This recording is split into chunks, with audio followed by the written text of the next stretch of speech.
Hello friends, જય Shri Krishna. Welcome back to my YouTube channel. કેમ છો? તો બસ હવે મને થોડી તબિયત ઓલમોસ્ટ સારી થવા જ આવી છે અને અત્યારનું ટિફિન પણ બની ગયું છે અને જો હવે લેવું પડે છે તો દૂધ પણ ગરમ થઈ ગયું છે અને બીજું એ છે કે કાધું વેજીટેબલ્સ શાકભાજી લાવ્યા તો એ વોશ કરવાનું છે અને સુકવવાનું છે, તો એ કામ પહેલાં કરી દઉં. અને બીજું એ છે કે એક થઈ જાય એટલે સુકાઈ જાય ને તો ટાઈમસર છે ને ભરાઈ જાય, પછી વાસણ ને બધું કામકાજ કરીશ. તો ચલો મળીએ પછી. અને એક મારે છે ને મંત્રનો કોટ પણ નાખવાનો છે આમાં, તો એ શાકભાજી વોશ થઈ જાય અને ઓલા કપડાં મશીનમાં નાખી દઈશ આજે, અને પછી વાસણને કરીને અને પછી એ કોટ નાખી દઈશ. એટલે ફ્લાવર પોટમાં પણ નાખવાનો છે ને એમાં નાખવાનો છે. તો શાંત થાય ને ત્યાં એક કોટ છે ને સુકાઈ જાય, પછી બીજો કોટ કરી લઈએ. તો એવું છે ફ્રેન્ડ્સ. તો ચલો મળીએ પછી. અત્યારે વાગી ગયા છે 12:30, હચોડા થઈ ગયા છે અને અહીંયા જો મેં બધું શાક વોશ કરી નાખ્યું અને સુકાઈ પણ સુકાવા આવ્યું છે, બટ હજુ થોડી વાર એને છે ને સુકવવા દઈશ. અને ખારેકની છે ને મારે બરફી બનાવવાની છે, એવું વ્રજ કુક ચેનલમાં છે ને એમાં અપલોડ કરીશ વિડીયો.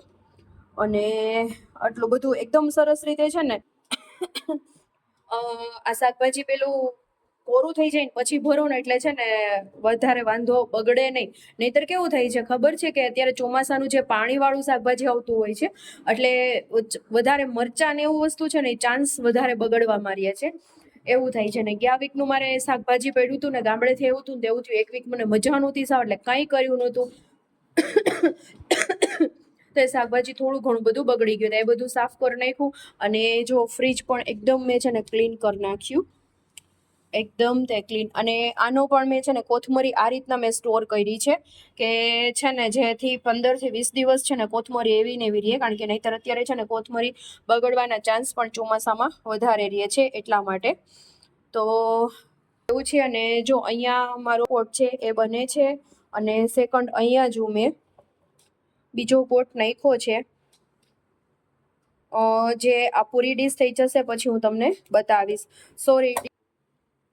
અને છે ને થોડું ઢાંકીને રાખવું પડે કે એમાં ડસ્ટ કે કંઈ છે ને જવું ન જોઈએ. અને ડીશ તો નથી પણ એ વક્રતું મહાકાય છે ને એનો ઓર્ડર છે એટલે એ કરવાનું છે. અને સેકન્ડ ને ડીશ ને બધું રેડી થઈ ગયું છે મારું. જો આ ડીશ છે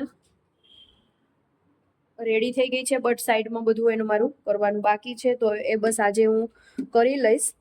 અને રાખડી કેટલી બધી અહીંયા જો બધી રાખડી છે ને હું તમને બતાવું.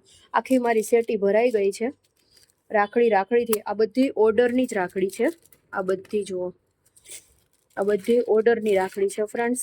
તો છે ને મારે અલગ અલગ કરવાની છે, બધાની અલગ અલગ કરવાની છે અને આ બધી ઓર્ડરની જ છે, બધી ટોટલ રાખડી. અને હજુ મારે રાખડી બનાવવાની પણ બાકી છે. તો એવું છે કે ચલો મેં કીધું. અને અત્યારે કંઈ ટાઈમ એટલો બધો થયો મળ્યો નહીં, નહીંતર સવારે જ મારે કામ ફિનિશ કરી નાખવું હતું. બટ કાંઈ નહીં, બસ હવે ભૂખ લાગી ગઈ છે. તો પહેલાં જે કપડાં મશીનમાં છે આજે, કારણ કે મશીન એરિયાને એ બધો ક્લીનઅપ કર્યો એટલે થોડી વાર લાગી ગઈ. તો બસ હવે પેલા કપડાં સૂકવી દઈશ અને તડકો છે ને એવું છે ને તો કપડાં એકદમ મસ્ત રીતે સુકાઈ જાય એટલે કપડાં સૂકવી દઈશ અને બસ પછી જમી લઈશ. પછી એવું લાગશે તો કામ સ્ટાર્ટ કરીશ, નહીં તો થોડી વાર માટે રેસ્ટ કરી લઈશ. તો ચલો મારી સાથે તમે પણ. અને પછી હું જમવા બેસીશ ત્યારે આજે મેં શું લંચમાં બનાવ્યું છે એ બી તમારી સાથે શેર કરીશ. તો આજનું મારું લંચ છે, મગ છે, એક રોટલી છે, સંભારો, પછી મુરબો છે અને છાશ. શરદી થઈ છે એટલે છાશ નથી લેતી, હું સ્કીપ કરું છું, એટલે પાણી લઉં છું. એમને મને ગળે ઉતરતું નથી. અને મગ મેં વધારે લીધા છે. રોટલી એક જ ખાઈશ એવું કોઈ નથી, બટ થોડુંક વેઇટ પણ મારું વધી ગયું છે એવું છે અને મજા નથી એટલે દવા લેવી એટલે એક રોટલી ખાઈ લઉં અને મગ. નહીંતર તો હું છે ને મને જ્યારે મજા નહોતી એ પહેલાં હતી ને ત્યારે હું મગ જ ઓનલી ફોર ખાતી હતી, એટલે એવું હતું. તો બસ અત્યારે મેં કીધું મગ ખાઓ સાંજે, કારણ કે એક ટાઈમ તો પછી પૂરું ખાવું પડે, નહીંતર તો એકદમ થાક લાગે. એટલે સવારે એક ખાખરો ઓનલી ફોર ખાવ અને અત્યારે આ એક રોટલી, અને જ્યાં સુધી ચાલે ત્યાં સુધી કરું. અને મગ છે આજે એને ભાઈ ટિફિનમાં મગની સબ્જી લઈ ગયા છે ને સંભારો ને રોટી ને એ લઈ ગયા છે. તો ચલો ફટાફટ હું જમી લઉં, આવી જાઉં તમે પણ જમવા માટે અને બસ પછી મળીએ. ફ્રેન્ડ્સ અત્યારે વાગી ગયા છે 5 અને જો મેં પૂજા થાળી જે છે ને મારું રેડી થઈ ગયું છે, એક રેડી થઈ ગઈ છે અને જો આખી કમ્પ્લીટ થઈ ગઈ છે, ગોલ્ડન લાઈન કરી છે અને આવી રીતે જો છે ને એકદમ મસ્ત લુક લાગે છે. તો તમને લોકોને આ ડીશ કેવી લાગી પણ જરૂરથી તમે લોકો કોમેન્ટ કરજો. અને આ જે છે ને એ દીવા માટેની છે, આ પિત્તળની આવે છે અને આ જે હોય છે ને ફાઈબરની હોય છે. આ કંકુ અને ચોખા માટેની છે અને આ જે છે ને એ પિત્તળની વાટકી છે, એટલે આમાં તમે આ દીવો કરી શકો. અને આ બીજી છે એમાં ગોલ્ડન લાઈન મારે કરવાની બાકી છે. જુઓ ગોલ્ડન લાઈન વગરની અને ગોલ્ડન લાઈનવાળી કેટલો ડિફરન્સ લાગે છે. બંને સેમ જ છે બટ આમાં છે ને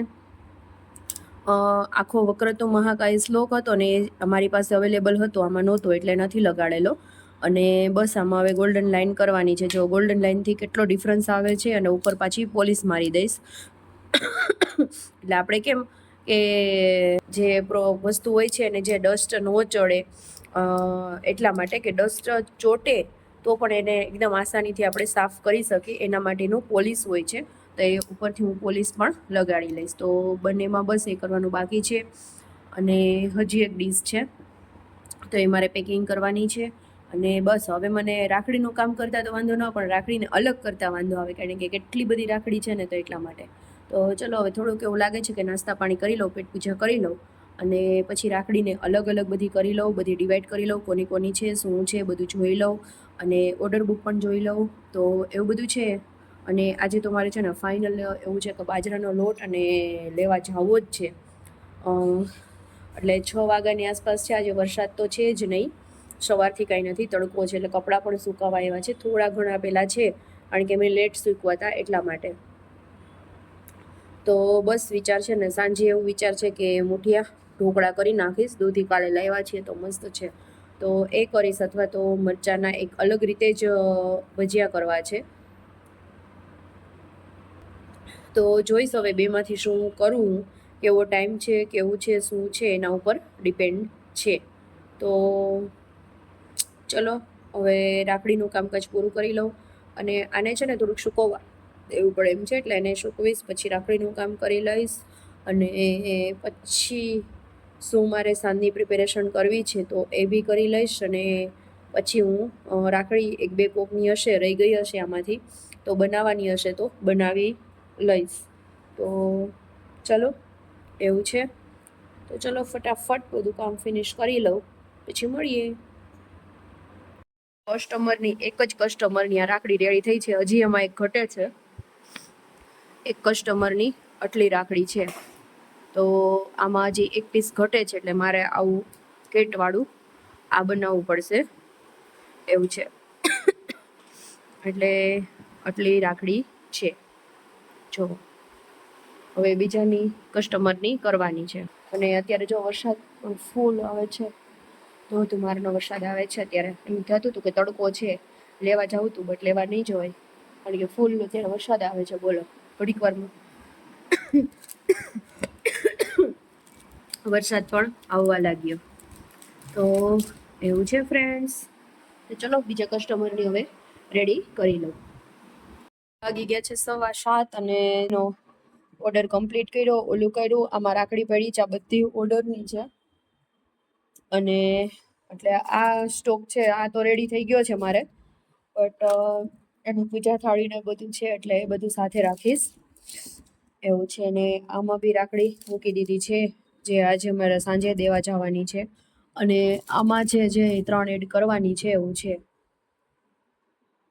તો ચલો ફ્રેન્ડ્સ, રાખડીનું કામકાજ તો ચાલ્યા કરશે. હવે મારે રસોઈ તો કરવી જ પડશે. પેટ પૂજા કર્યા વિના તો ચાલશે નહીં કાંઈ. તો બસ ચલો હવે રસોઈ બનાવી નાખું. પનીર મસાલા મરચાં બનાવવાના છે તો એ મેં ખાલી વિડીયો શૂટ પૂરતા મેં બનાવી લીધા છે. આવશે પછી બનાવીશું. તો જો અહીંયા રેડી થઈ ગઈ, એકદમ મજેદાર, બહુ જ સરસ ટેસ્ટી લાગે ફ્રેન્ડ્સ, બધાને બહુ જ ભાવશે. તો આ રેસીપી તમારે જો અહીંયા બીજા છે ને મેં મરચાં મૂકી દીધા છે કે જે મારે બનાવવાના છે, અને આ ખાલી વિડીયો શૂટ પૂરતા જ મેં અહીંયા રાખ્યા છે. તો બહુ જ સરસ બને છે ફ્રેન્ડ્સ. તો આની પૂરી રેસીપી જોતી હોય તો મારી વ્રજ કુક ચેનલમાં આવી જશે, તો ત્યાં તમે વિઝિટ કરજો. તો ચલો હું એક ટેસ્ટ કરી લઉં, કારણ કે આપણને તો પેલું થાય એટલે ચલો હું ફટાફટ ટેસ્ટ કરી લઉં ને કેવા બન્યા છે એ પણ કહીશ તમને. મારો એક્સપિરિયન્સ લઈ કે તમને મરચા કેવા લાગ્યા. Excellent, super. હા, તો આપણા પનીર ચીઝ મસાલા છે, મરચા બહુ સરસ લાગ્યા, અને એકદમ એ લુખા ખાય છે. નકર તમે ટમેટો સોસ સાથે ખાઈ શકો છો, પણ આ લુખા ખાય છે. તો આવા બન્યા છે. તો જરૂરથી તમે લોકો પણ બનાવજો. હા, મસ્ત બનાવજો. અને જો બસ હવે હું પણ જમી લઉં અને વિડીયોને પણ અહીંયા એન્ડ કરું છું. વિડીયો ગમ્યો હોય તો લાઈક, શેર અને સબસ્ક્રાઈબ કરવાનું બિલકુલ ભૂલતા નહીં. તો ચલો આવી જાઓ તમે પણ જમવા માટે. ગરમ લાગ્યું?